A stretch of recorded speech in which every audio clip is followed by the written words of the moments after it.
simulan na natin. Ito na. Ha, panibagong araw. Panibagong... Usapin. Panibagong dating. Panibagong kwento ang hihimayin natin. Ayun. Ayan, dito yan. Kung saan hindi lang tibok ng puso ang bumibilis. Pati utak sa pagkilatis dahil bawat sagot merong twist. Wow. Simulan na natin ang kwentuhan dito sa Bawal Judgmental ka ba? Baka makarelate ang mga dabarkas natin sa kwentuhan today. Baka naman. Tama po. Team Studio, Team Bahay at Team Online, shoutout po sa inyo dahil magsisimula na ang kwentuhan. Okay. Ryan. Yes, sir. Oh, yes, sir. Go, bossing! Simulan nyo na. Napatingin tuloy ako sa'yo. Gusto mo ba? Oo, pwede ba? O, ikaw na. Ikaw may akong ng pera. Sige. Bossy, yung mukha ni Ma'am Alan eh. Ayan, Ma'am So, may Alan. 30,000 na siyang Siyempre, hawak. hindi kumpleto ang kwentuhan kung walang kikilate sa mga bisita natin. Syempre, ang judges for today, Yeah. kasama natin siya kanina napapanood sa Pajak Princess at sa pelikulang Maple Leaf Dreams. Siya lang pala talaga. Yeah. So, judge natin. Si Kira Ballinger. Ballinger. Hello, Kira. Welcome back. Hello, thank you po. Kira, good luck sa inyong mga projects. Pero ang tanong lang naman namin sa inyo judgmental ka ba? Maging totoo po tayo, no? Yung totoo lang. Judgmental ka ba? Minsan. Tuwing kailan yun? Pag ganyan. Pag, sasabihin ko na ba yung pet peeve ko? Pag My kinakailangan goodness. no? May mga... Minsan lang ako pag, kunyari, sa hygiene, dyan po ako nagiging medyo judgmental. Ay, hindi ba? Huwag po kayong mag-alala. You're very, very mabango, yes. Nag-worry na naman. Dahil judgmental kapag dating sa hygiene, Kira, meron kang 30,000 pesos. Yun. Salamat po. Bye-bye. Thank you. Hindi, Ay, di di pa. pa! May laro pa. Buong buo yan. May uuwi mo yan ng buong buo kung iingatan mo, Kira. Dahil dito sa round 1, kapag mali ang iyong sagot, minus 10,000 pesos yan agad. Aray Huwag ko. kang pumayag. Aray ko, 10K agad. Wag.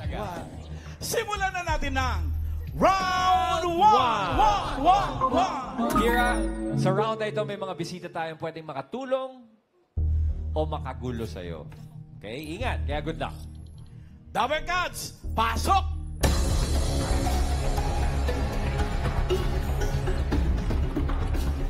Hello, Dawagabs. Pakilala, introduce yourself.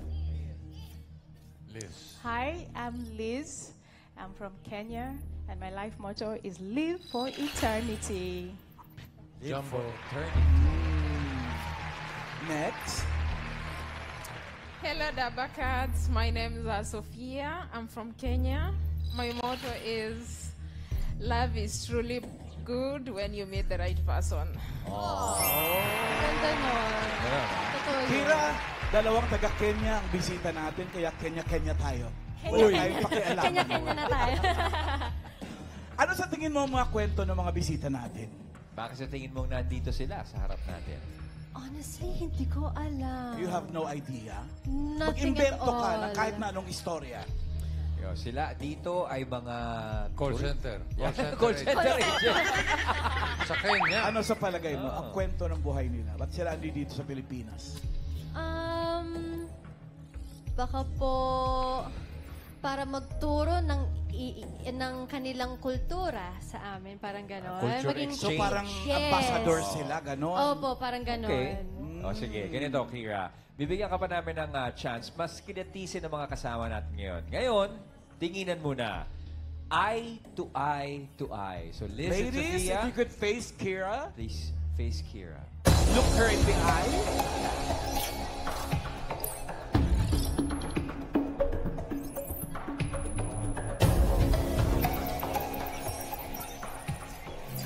Aside from beautiful eyes, what do you see? Okay, sana Thank you, ladies. Nanay, matalas ang naging pakiramdam mo sa ating mga kasama. Good luck, Kira. Para sa round 1, alamin na natin ang tanong. Ang tanong!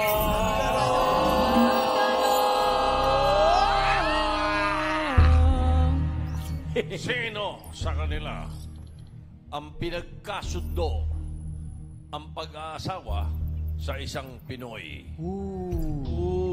Ibig sabihin, arranged marriage. Okay? Arranged marriage. Pinagkasundo ng mga magulang, ikinasal sa isang Pinoy. Okay. You understand? Yes. Yes po. Narito ang mga pagpipilian mo. Papakilala namin uli sa iyo. Narito si Liz. Ayan si Liz. Andyan rin po si Sofia. Sila ang iyong mga choices, Kira. Ang tanong, sino sa kanila ang pinagkasundo ang pag-aasawa sa isang Pinoy? You have 10 seconds to decide and the timer starts now. Oh my God! Mahirap!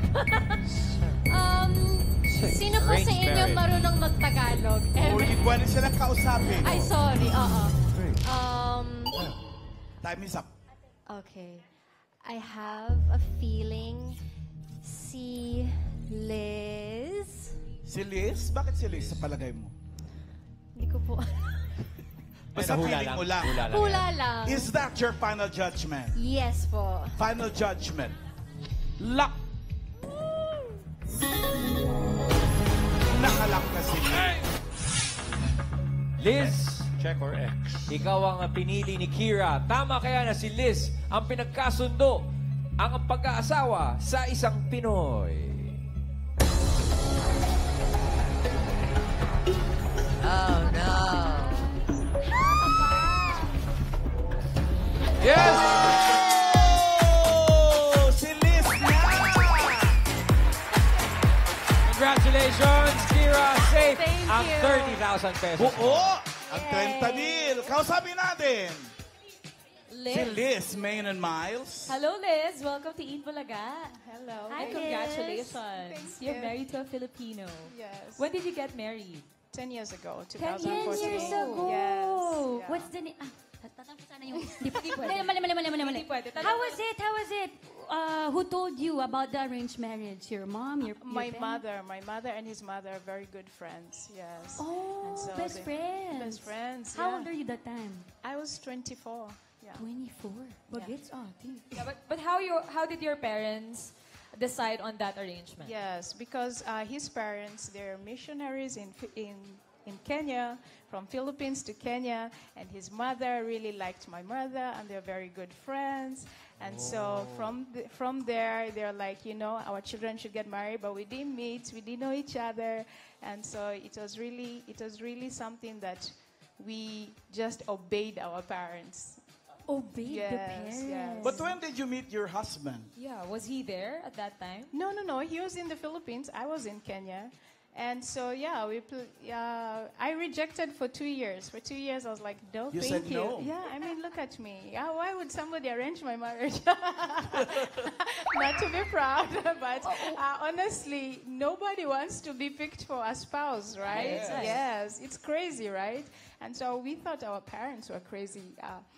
But eventually, we're very obedient children, is what I can say. Liz, Yes. culturally, in Yes. Kenya, is Yes. it normal for No, it's not marriages normal. to be arranged? I've Oh, it's never not met, normal. I've never heard, I've never seen. In fact, they think it's common in Philippines.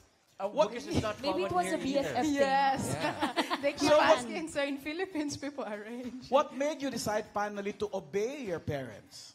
What made me obey? Because I love my mother so much, and I loved his family. I was literally marrying his family because I knew his family, but not him. There are 12 children, and he's number 6. So I didn't know him. Who knows the middle child? Oh, know, did you right? choose? Did you choose pataas or pababa? But when did you meet Liz? Your husband. When we were when he came to propose to me in Kenya, he flew to Kenya and proposed. Then he left immediately, like no time. Yeah, he That's just it? came to propose, then left. That was your first meeting with your husband? The proposal? It was a our first meeting, actually. But it was our first proper, our first proper. I saw him on Facebook. Okay. And then I blocked him. Why did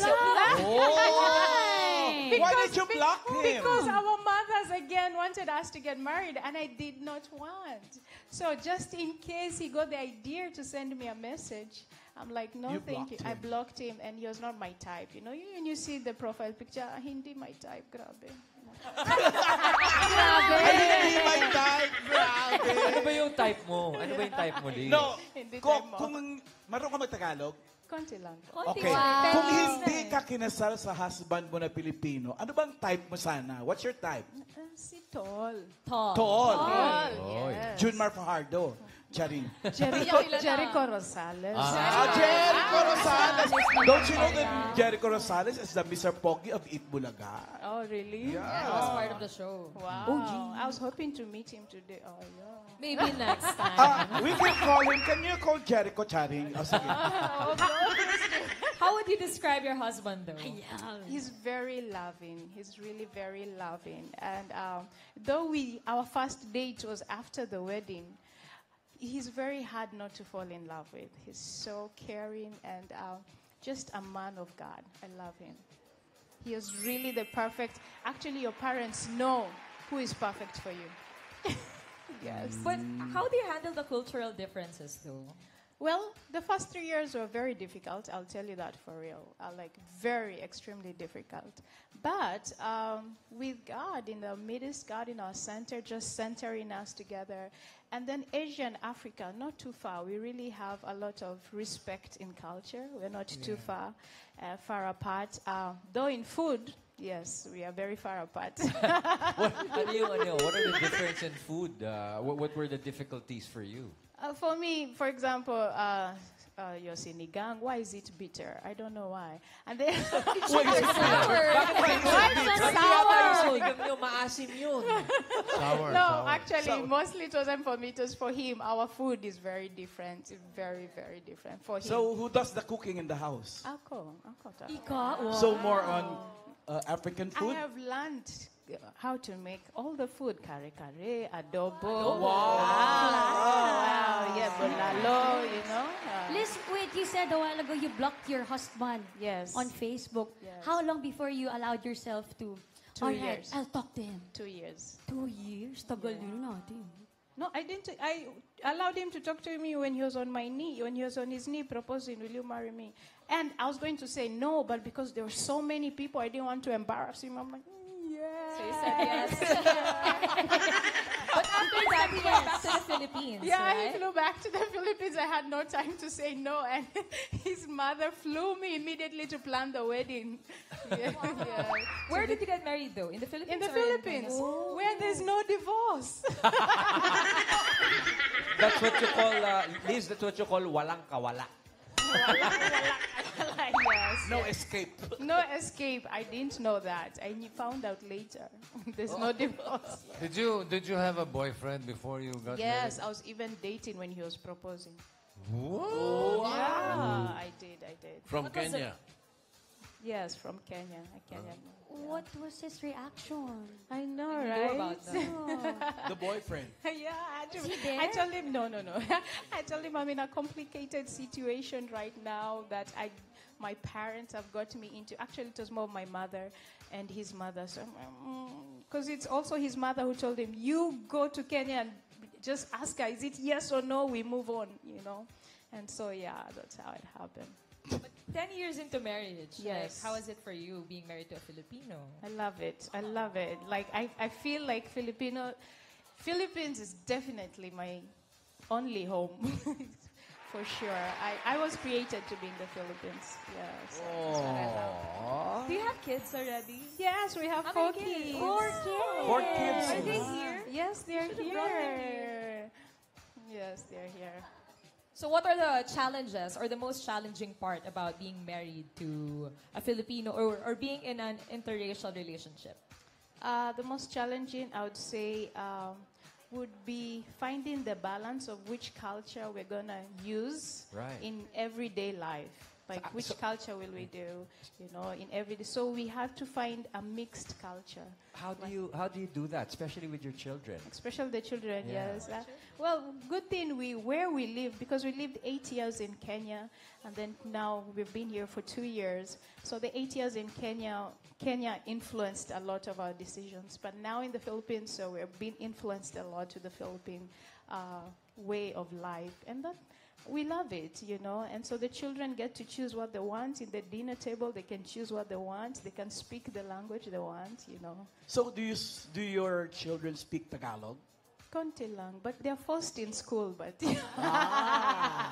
yes. Thank you, Liz. Thank you so much. Welcome to the Philippines. Thank you. Hi, Sophia. Hi, Sophia. Hello. Are you married, Sophia? No, I'm not married. But are you in a relationship? I prefer not to talk about it. Okay, it's because complicated. It's complicated, but what was your motto a while ago? Your kasabihan about love. I talked about love because of Liz. I admire her so much. Do you know each other? She's my friend. I met her when I came to Philippines. Why are you here in the Philippines, Sophia? Pardon? Why are you here in the Philippines? Tourism purposes. Tourism. Tourism purposes. Yeah. How long have you been here in the Philippines, Sophia? 6 months. 6 months so far. Are you planning to stay longer? Get married. Or get married eventually? Pinoy also, Sophia? Maybe. Maybe. 6 months is quite a long time for tourism. Do you plan to overstay? Uy.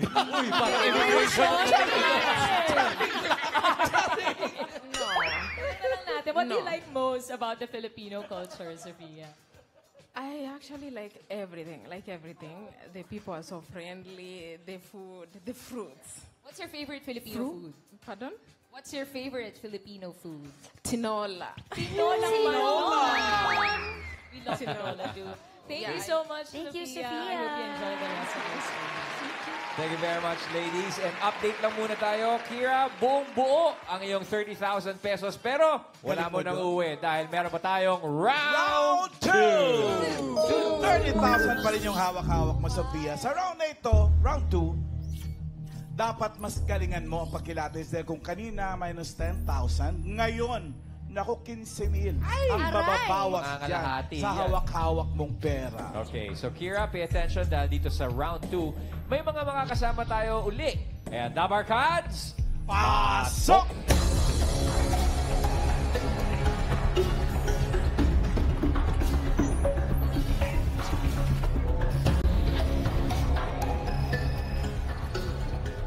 Pakilala?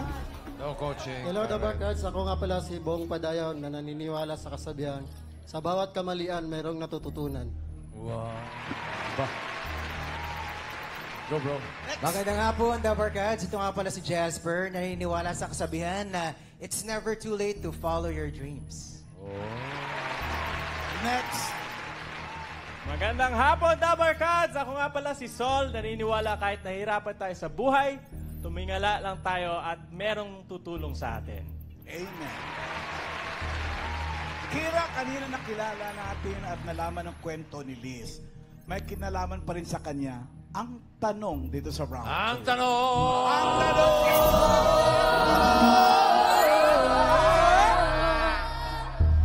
Simple lang ang tanong, Kira. Sino sa kanila ang asawa ni Liz? Oh my! Sino sa kanila ang asawa ni Liz? Ang pagpipilian mo, si Bong? Si Bong, si Bong.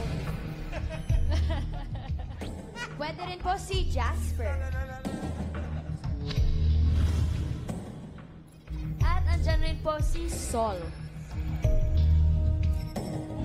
Okay. So, Liz, nandyan si Bong, Jasper, and Sol. Sino sa kanila ang asawa ni Liz? Pwede kang humingi ng tulong kay LA. 10 seconds. Partner, baka gusto mo akong tulungan.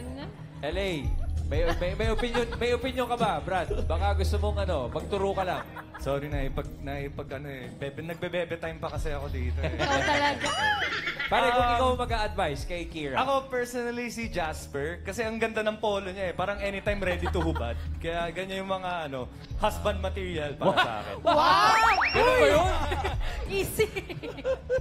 Tinignan ko tuloy yung polo ko. Opinion niya yun. Okay. Pero ikaw, Kira, anong Thank you, Alay. opinion mo? Ako?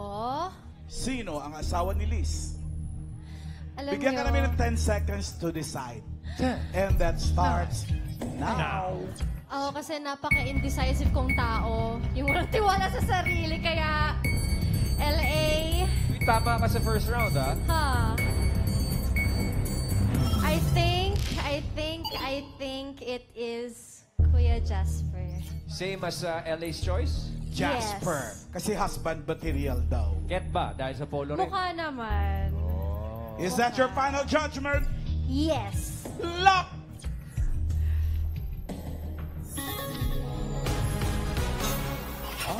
Bagay naman. Bagay sila. Pinili ni Kira si Jasper dito sa round 2. Ang tanong, siya kaya ang asawa ni Liz. Tama ba na si Jasper ang mister ni Liz?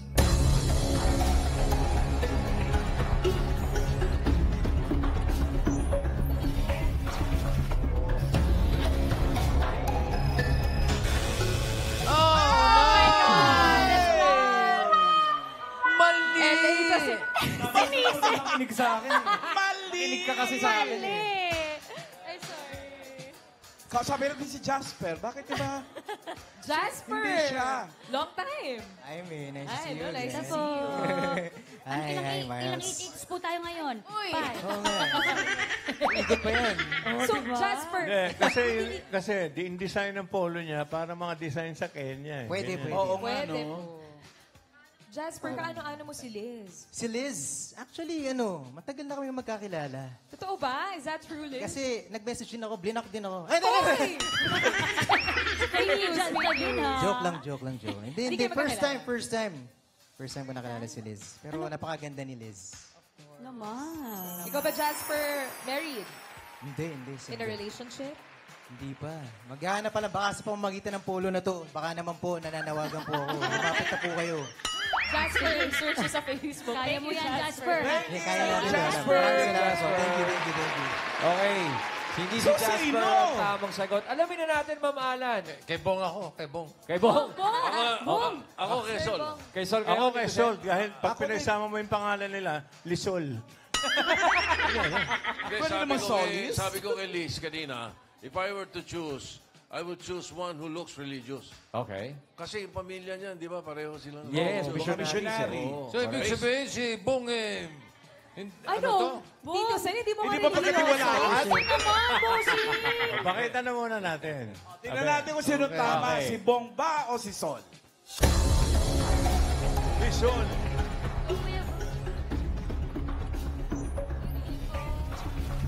Si Bong kaya o si Sol ang tama? Si Sol! Si Sol nga. Ay, ano ba si Bong?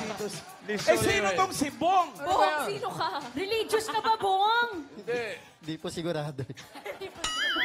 Ano ginagawa mo dito, Bong? Dito po ako nagtatrabaho eh. Ano trabaho mo rito? Security po. Ha? Security. Taray, Sir Bong. Sir Bong ka na rin ngayon, ha? Baka makahanap ka ng love life din eventually. Salamat, Bong. Thank you, Bong. Thank you, Bong. So si Sol ang tamang sagot na hinahanap natin sa round 2. Tama si Tito Sen, ha? Oh, bagay. Oo, bagay nga. Bagay. Lisol. Sol and Liz. Sol, kamusta? Narinig na namin yung pagkakakwento ni Liz kung paano kayo nagkakilala. Kamusta nung nalaman mo na, ayan, ipapakasal kayo ng mga magulang ninyo? Nagulat rin po ako. Sabi ko, ha? Ay, paano po yung gulat? Sabi ko, ha? Kasi open naman po ako, pero sabi ko lang, kasi may pinag-usapan sila na Amerikana, puti, o ganyan. Sabi ko, sige, okay lang, basta Pilipinas, sana. Narrow-minded kasi ako nung close-minded. Eto, years later, siya pala ang perfect na partner ko. Teka lang, matangkad naman si Sol, ah. Sol is a bit tall, and he's also good Tall, looking. yes. Gusto niya yata, what were you looking for? Tall and what? A Very tall, you know. Very tall. Baka may heels yan. Same height. Sol, anong nagustuhan mo kay Liz? Yan. Even in the beginning po, kahit nung sabi ko ayaw ko, nakita ko naman na maganda siya. Pero yun nga lang, request ko na sana Pinay. Pero later, nung nagustuhan ko po sa kanya, puno siya ng apoy sa dibdib. Very passionate person. Passionate. Yung tanong ko, may girlfriend ka nun? Before that po, I had, I was in relationships before that. Nung na-arranged marriage po kami. Pero nung kami na kakasal, wala naman po. Yeah. So, and Liz, your family seem to really want you guys to get together. Pero ang tanong, yung friends ninyo, how about your friends? How did they react when you guys got together? I actually hid him. I didn't want my friends to know that I'm marrying him and that my mom chose him. So I hid the fact that I know him even. Completely hid him, yeah. Same thing with you, Sol? Hindi naman po kasi doon na kami tumira po sa Kenya. So hindi niya pinagsasabi sa mga kakilala nila. Kasi yung mga nakakarinig, parang, ano ba yan? Napaka-weird naman yan. Ang crazy. Hindi kayo magtatagal. Sabi nila, mag-iiwanan din kayo. Kahit yung mga well-meaning, mga tito-tita niya, yung mga family friends, parang dinidiscourage kami. And imagine this was 10 years ago, 2014. Hindi katulad ngayon, 2024. Open ang mga tao ngayon, understanding dati. Pag naglalakad kami magkasama, parang tinutuya kami kahit dun sa Africa. Kasi parang sabi nila, dapat magpakasal ka dun sa kauri mo, di ba? Dapat, bakit kayo magkasama, ganyan-ganyan. So, we were a bit reserved about it.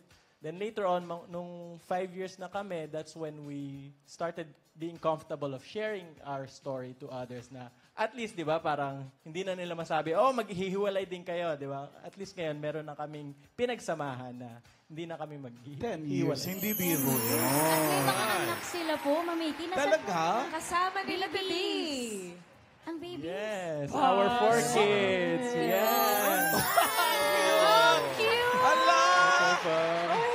Yeah, Ilan yan? 4? 4 po, yeah. Ito po, panganay ko si, what's your name? Cute. Please introduce Hello yourself. po, my name is Tahila po, and I'm 9 years old. Ikaw, pakilala ka. Hello po, my name is Zuriel, and I'm 7 years old.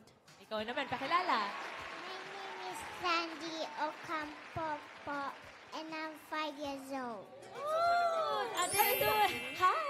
What's your name? Ako, parang mahihain pa. Mukhang bagong gising. Pakilala mo kay Amber. Napaka-cute. Ayun din yung mga family photos nila, mga Dabber Cats. Christmas. Talagang nagbunga ang pagmamahalan. Liz, what's your message to your soulmate? Ay! Naisip mo yun, ha? Well, though hills and valleys, people could not tear us apart. Philippines is the farthest place from Kenya, but God made sure that we find each other. And whether it was through difficult means, you are definitely the one for me. Until death do us part, I will forever love you. Sarap naman. Sol, ikaw din, syempre, may mensahe para kay Liz. Liz, mahal ko. Thank you for choosing me over friends. Thank you for choosing me over others. And I promise to be with you for the next 10 years and another 10 years and another 10 years. I love you. Thank you, Sol and Liz, for sharing your love story. Thank you, kids. And, Mabalik tayo sa'yo. Oo, Kira. 30 minus 15. 15 na lang akin ng 15. Yeah. Baka magkalimutan. At akong mag-abono. Oo. But congratulations 15,000 and pa rin thank you yan. very much for joining us, Kira. Thank you so Good much luck sa po. movie at sa last week ng Padyak Princess. And also thank you, Maraming LA. salamat po. Okay, maraming salamat sa mga Dabber Cats na nakasama natin ngayon at nakibahagi ng kanilang mga kasaysayan. Pare. Oo, ang pagmamahal, minsan pinipili natin. Minsan naman, pinipili tayo. Kaya bawal isara. Isara. Correct, no? Pakiulit ka nun, bossing. Pakiulit ka. Bawal isara ang puso. Isara ang clowns. Sa kumakat. Hoy, huwag mo isaraan. Doon ako mamaya. sa kumakatok na pag-ibig ni Alan Kay.